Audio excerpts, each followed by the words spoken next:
হুট করে বলে কয়ে যদি মেহমান না আসে, তখন কিন্তু মেহমানের খাবারের আইটেমও কমে যায় বা তাড়াহুড়া করে রান্নার আইটেমটাও কম থাকে। তো কি রান্না করব তাড়াহুড়া করে রুটি বানালাম। আর হচ্ছে মুরগি দিয়ে আলু দিয়ে হালকা একটু ঝোল রেখে ভুনা, ভুনা করলাম। তবে মুরগি রান্নাটা এত মজা হয়েছিল, এর কাছ থেকে মনে হচ্ছে গরুর গোশও হার মেনে গেছে। এত মজা হইছে। কারণ বড় মুরগি রান্না করলে সবসময় ভালো লাগে। তো এটা কিন্তু অনেক বড় মুরগি ছিল। তাড়াহুড়া করে রুটি বানালাম আমার এক জায়ারে ডেকে। কারণ আমাদের বাসায় অনেক মানুষ ডাকলেই কিন্তু চলে আসে। তো জায়ারে ডেকে রুটি বানাইছি।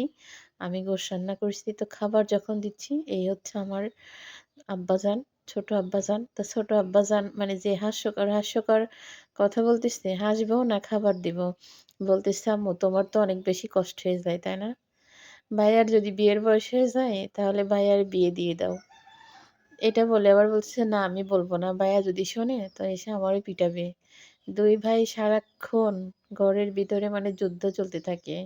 বিশেষ করে ছোটজন হচ্ছে বেশি। আর ছোটরা সবসময় একটু বেশিই হয়। বড়জন কথা কম বলে। আবার মানে ও কিছু বললেই রেগে যায়। বোঝে না যে ও আমার ছোট, আমি ওর বড় ভাই, বোঝে না।